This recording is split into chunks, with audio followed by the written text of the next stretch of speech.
ఇప్పుడే వచ్చిందా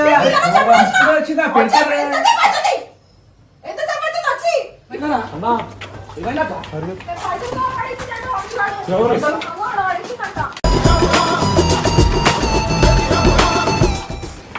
రే కరా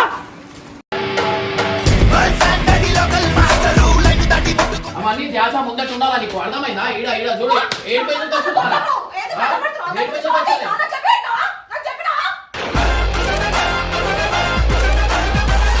అంటున్నారా నువ్వు చెత్త కుప్పలా? నీకు ఎంతున్నావు అంతలానే మాట్లాడు, అడ్వాన్స్ మాటలు మాట్లాడుకున్నావు.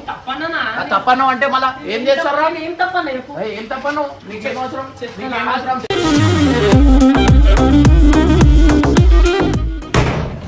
ఎందుకు కొట్టినావు? ఎందుకు కొట్టినావు? ఏం తమాషా ఇది? చేతులు కొట్టేసి చేయబెట్టిన వాటి అర్థమైందా? నేను మంచిగా అంటున్నాను.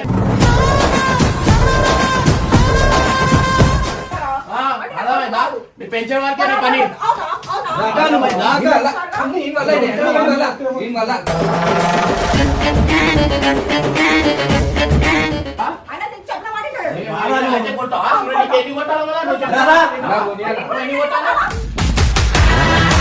ఇమ్రాన్ అన్న ఎంతో కష్టపడి తెచ్చిన 6 లక్షల రూపాయలను ఒక కవర్ లో పెట్టి ఉంచాడు. అయితే సుప్రియ అక్క ఆ కవర్ ను సరిగ్గా గమనించకుండా అది పనికిరాని చెత్త అనుకో బయటపడేయమని వంశీకి చెప్పింది. వంశీ కూడా అందులో ఏముందో చూడకుండా అది కేవలం డస్ట్ బిన్ కవర్ అనుకొని తీసుకెళ్లి బయటపడేశాడు. కొంతసేపటి తర్వాత డబ్బుల కవర్ కనిపించకపోయేసరికి ఇంట్లో అందరి గుండెలు ఆగినంత పని అయ్యాయి. అరే ఇప్పుడే ఇక్కడ కవర్ పెట్టాను కదా, ఏమైంది అంటూ ఇమ్రాన్ అన్న కంగారుగా వెతకడం మొదలు పెట్టాడు. అది చెత్త కుప్పలకు వెళ్ళిందని తెలియగానే అందరూ బయటకు పరిగెత్తారు. కానీ అంత పెద్ద మొత్తాన్ని అలా నిర్లక్ష్యంగా పారేయడం ఇమ్రాన్ అన్నకు చాలా కోపం తెప్పించింది. అసలు మీకు బుద్ధి ఉందా? ఆ కవర్ లో ఏముందో కూడా చూడరా అంటూ సుప్రియక్క మీద వంశీ మీద గట్టిగా అరిచేశాడు. ముఖ్యంగా వంశీ చేసిన పనికైతే ఇమ్రాన్ అన్న కోపం ఆపుకోలేక అతన్ని 2 దెబ్బలు కూడా కొట్టాడు. గతంలో కూడా ఇలాగే కార్తాళాలు ఇతర ముఖ్యమైన వస్తువులను చెత్తలో పరేసిన సంఘటనలు గుర్తు చేస్తూ అందరిని తిట్టాడు.